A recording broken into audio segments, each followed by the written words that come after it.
जय श्री राम। मेरे वृष राशि के प्यारे जातक जातिका, बहुत स्वागत है आपका आपके अपने बेहद खास कार्यक्रम में। मैं हूं आपके साथ आपका अपना डॉक्टर राज मिश्रा।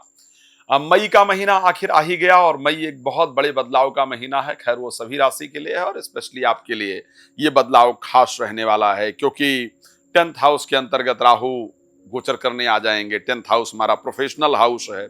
सूर्य आपकी राशि के अंतर्गत गोचर करने आएंगे। आपके इवन राशि स्वामी भी एग्जॉल्टेड से मेष राशि की तरफ चले जाएंगे। तो एक बहुत बड़ा बदलाव है। वो बदलाव अच्छा है या वो बदलाव खराब है, वो आपके पक्ष में है या आपके विपक्ष में है, इन सभी विषय पर आज मैं इस पर आपको जानकारी देने का प्रयास करूंगा। लेकिन और क्या करना चाहिए क्या नहीं करना चाहिए ये भी आपको बताऊंगा। कितने दिन और रह गए हैं जो संघर्ष के हैं, कितने दिन बाद संघर्ष खत्म हो जाएगा, इस पर भी चर्चा करूंगा। लेकिन सबसे पहले आपसे एक बात कहना चाहता हूं। यदि आप राम जी की कथा, श्री राम कथा संगीत में या श्रीमद् भागवत कथा या श्री शिव महापुराण की कथा आप चाहते हैं कि मेरे द्वारा हो, संगीतमय हो, आनंददायक हो, जिससे आत्मा के साथ परमात्मा की कृपा भी मिले, आत्मा और परमात्मा दोनों प्रसन्न हो, तो मुझसे आप संपर्क कर सकते हैं। रात को 9 बजे, दोपहर को 12 बजे मैं लाइव आता हूं। आप आइए, मेरे साथ लाइव जुड़िए और लाइव जुड़ करके आप मेरे साथ बात कर सकते हैं, अपने बारे में जानकारी प्राप्त कर सकते हैं। बाकी समय बात करना चाहें तो कॉल अपॉइंटमेंट लेकर बात कर सकते हैं। हम हमेशा अलग अलग राशियों के लिए यज्ञ, पूजन इत्यादि करते रहते हैं, तो आप उसके लिए हमसे संपर्क कर सकते हैं। खैर, चलिए देख लेते हैं कि आखिर ये जो परिवर्तन है, बृहस्पति का राशि परिवर्तन इस महीने हो जाएगा।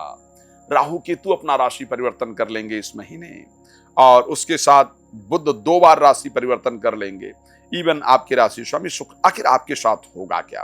तो मैं सबसे पहली चीज उठा लेता हूं उन दर्शकों के लिए जो मेरे साथ जुड़े हैं, आप मेरे परिवार के हैं।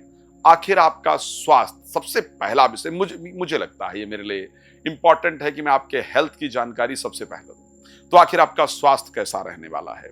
एक बात बहुत क्लियरिटी से मैं कह रहा हूं, जो मेरे वृष राशि के प्यारे जातक जातिका हैं, थोड़ी प्रॉब्लम नींद को लेकर के होगी। और मैं ये कह रहा हूं, आप इसको याद कर लीजिएगा, नोट कर लीजिएगा कि अगर आप अप्रैल के महीने में 8 घंटे सो रहे थे, तो आप मई के महीने में मेरे बिल्कुल बात को कॉपी कलम लेकर रखिएगा और प्रतिदिन की नींद का शेड्यूल नोट करके रखिएगा। आप 7 घंटे सोना शुरू कर देंगे। 6 सो रहे थे तो 5.5 हो जाएगा। इस प्रकार आपकी नींद के अंदर थोड़ी डिस्टर्बेंस रहेगी। बट अगर मैं ओवरऑल हेल्थ की बात करता हूं, तो ओवरऑल हेल्थ मुझे आपकी बेहतर दिख रही है, उसमें प्रॉब्लम नहीं है। कुछ छोटी मोटी चीजें हैं जिस पर आपको सावधानी रखने की आवश्यकता होगी, अन्यथा हेल्थ बेहतर रहेगी। हाँ, बहुत सारे लोग ऐसे हैं जो अपने बढ़ते हुए मोटापे को लेकर के स्ट्रेस में रहने वाले हैं। चलिए साहब, हेल्थ की बात आपने बता दिया, वेल्थ को लेकर के बताइए, पैसे की क्या परिस्थिति रहेगी? तो आपको एक बात बहुत क्लियरिटी के साथ कहना चाहता हूं, ऐसा 12 वर्ष बाद होगा जब स्वयं बृहस्पति गोचर करने जाएंगे मिथुन राशि में, और आपके 2nd हाउस के अंतर्गत 11th हाउस के स्वामी होकर के। साहब, पैसा तो आएगा ही आएगा, इसको ध्यान रखिएगा, धन आएगा। मैं ये भी कह सकता हूं कि आप अपने अप्रैल की आय रख लीजिएगा और मई की रख लीजिएगा। जब मई अंत हो तो दोनों आय को कंपेयर कीजिएगा और फिर मुझे बता भी सकते हैं, आप कमेंट कर सकते हैं, आप मुझे कॉल करके बता सकते हैं कि साहब मैं ये कह सकता हूं कि अप्रैल की महीना अपेक्षा मई में आपकी आय निश्चित रूप से इंक्रीज होगी। तो हेल्थ और वेल्थ को लेकर परिस्थिति अच्छी दिख रही है। लेकिन एक राय आपको देना चाहूंगा, कोई भी बड़ा इन्वेस्टमेंट मई में, स्पेशली क्योंकि जब बुध चले जाएंगे 6 तारीख को मेष राशि के अंतर्गत, और उसके साथ 23 तारीख को वृष, तो 6 से लेकर के 23 तारीख के बीच में कोई भी बड़ा इन्वेस्टमेंट अगर आप करने जा रहे हैं तो कृपया बहुत सावधान रहिएगा। बड़े इन्वेस्टमेंट में नुकसान अगर इस बीच में किया गया तो नुकसान होने का योग जरूर बनता हुआ दिख रहा है। क्या प्रॉपर्टी को लेकर के कुछ योग बन रहा है? मैं एक बात कहना चाहता हूं, अगर आप विदेश यात्रा करना चाहते हैं या चाहती हैं, अपने प्रदेश से, देश से, गांव से, नगर से निकलकर बाहर जाकर के अपना सेटअप तैयार करना चाहते हैं या चाहती हैं, तो कृपया उस पर काम शुरू कर दीजिए। वो योग आपका मई के महीने में जरूर बनता हुआ दिख रहा है। अधिकतम लोग अगर कोई विदेश यात्रा करते हुए दिखेंगे तो वो लोग शायद वृष राशि के होने वाले हैं। आपके लिए ये परिस्थिति फायदेमंद रहेगी। लेकिन उसके साथ राहु का 10th हाउस में आ जाना, मैं अब पहुंच रहा हूं कार्य क्षेत्र पर, क्योंकि देखो बहुत डिटेल में चर्चा नहीं कर पाता हूं, छोटी चर्चा करता हूं तब भी राशि का वीडियो बहुत बड़ा हो जाता है।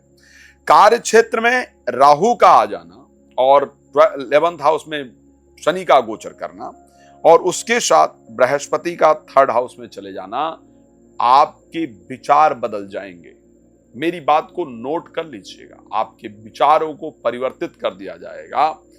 अगर आप बहुत अच्छे से काम कर रहे थे, आपकी इच्छा मतलब मैं समाज के लिए बहुत अच्छा करूंगा या करूंगी, मैं रिश्वत नहीं लूंगा या लूंगी, मैं गलत रास्ते से पैसे नहीं कमाऊंगा नहीं कमाऊंगी, अगर ये वाली विचारधारा भी आपके अंदर थी तो मैं ये निश्चित कह सकता हूं कि जब ये मई का महीना प्रारंभ होगा तो ये विचारधारा आपकी परिवर्तित हो जाएगी और कुछ ऐसे रास्ते इनकम के बनेंगे, आप कुछ ऐसे काम करेंगे जो संवैधानिक पोजीशन से अच्छा नहीं होगा, जो संवैधानिक दृष्टि से अच्छा नहीं होगा।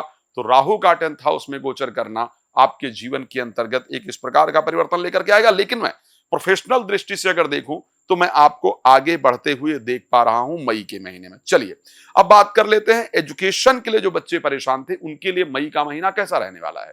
तो एजुकेशन के पॉइंट ऑफ व्यू से स्पेशली जो बच्चे आउट ऑफ कंट्री जाकर के एजुकेशन लेना चाहते हैं, पढ़ाई करना चाहते हैं, उनके लिए मई का महीना बहुत शानदार रहेगा। विदेश यात्रा अधिकतम पढ़ाई के लिए वृष राशि से संबंधित लोग करने वाले हैं, लेकिन प्रेमी प्रेमिका से सावधान रहने की आवश्यकता है। यहां आपको धोखा मिलेगा, इस प्रकार की कंडीशन आपके कुंडली में नजर आ रही है। ये परिस्थितियां रहने वाली है। तो प्रोफेशनली करीब करीब अच्छा रहेगा, ये परिस्थिति रहेगी। मैं आपको दोबारा एक बात बता दूं, रात को 9 बजे दोपहर को 12 बजे मैं आपके साथ लाइव होता हूं, मेरे साथ लाइव जुड़ सकते हैं, अपने बारे में जो भी जानकारी प्राप्त करना चाहें वो कर सकते हैं। बाकी से मुझसे बात करने के लिए आपको कॉल अपॉइंटमेंट लेना होगा।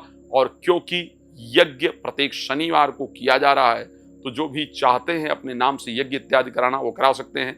राम कथा, भागवत कथा, शिव महापुराण कथा के लिए आप लोग मुझसे संपर्क कर सकते हैं। आप लोग बहुत प्रसन्न रहें, इसी शुभकामना के साथ बहुत धन्यवाद। जय श्री राम।